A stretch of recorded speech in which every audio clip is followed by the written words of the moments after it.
Hello, good morning everyone. Myself Neela Sharma. I'm going to teach you business law today.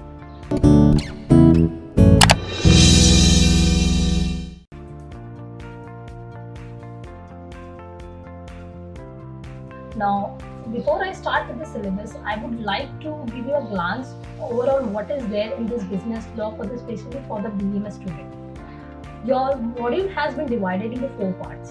First module, which is going to consider your Indian Contract Act of 1872, your Sales of Goods Act 1930, Module 2, which is going to consider of your Negotiable Instrument 1881, your Consumer Protection Act, Module 3, which is going to consider your Companies Act 2013, and your Module 4, which is going to talk about your intellectual property rights. Now, in this first part of your module, we are going to discuss about your Indian Contract Act.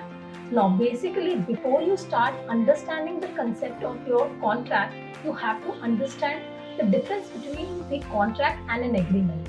Generally, in your day-to-day life, we generally use the term agreement and a contract in a similar manner.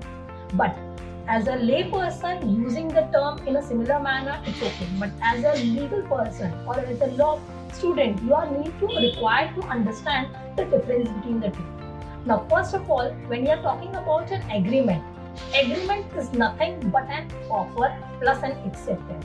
For example, I have given an offer to my son that if you are going to score good percentage in your exam, we are going to give you a new mobile phone. This was an offer given by a parent to the children, then that is called to be an offer. And at the same time, if a student achieves those particular marks, if a son achieves that particular marks, and if he says, okay, now you are required to give me the same, and if the parent says, no, we are not going to give you, we will just casually have you given you the offer, then he will say, no, I had made an acceptance. If you are not going to give me, I'm going to file a case against you. But this was just a social obligation because there was an offer, there was an acceptance, but there was no legal relation which was required to be there.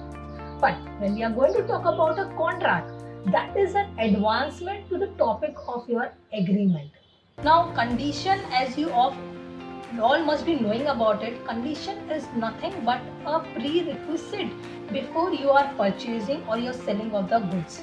And warranty is something which is after the sale or the purchase of the goods has been taken place.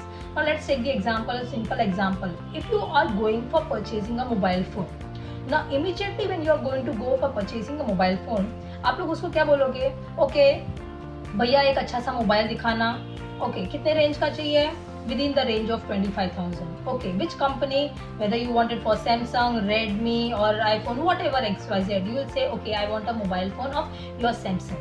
Then he will say, okay, how many megapixel you want? He will say, okay, 5, 6, whatever it is, you are going to give the precondition. Now you are going to say, I am ready to purchase a mobile phone from you if you are going to give me all these conditions, that it should have a better battery, it should have a proper charging facility, it should have a proper camera facility, it should have a proper memory card or your data pack and all these things should be there with my product or a good.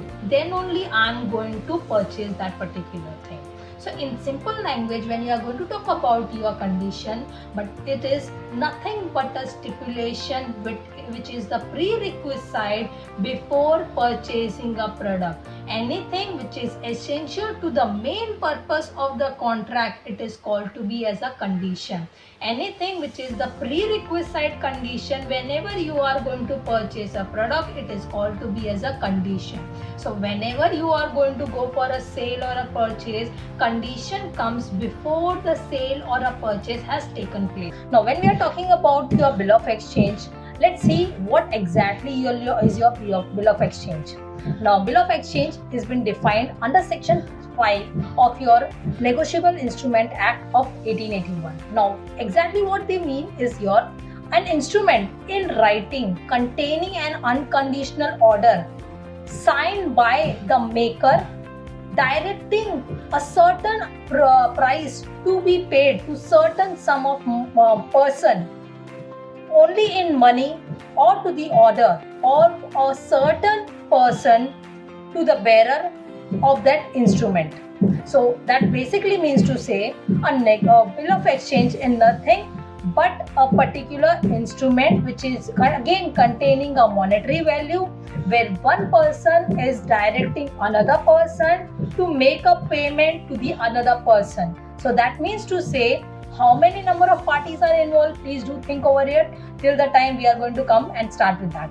So over here, basically a bill of exchange is also a negotiable instrument which is having in writing, which should be unconditional, which should be signed, which should be stamped. All these same things are there which we have already done in your promissory note or your negotiable instrument essentials.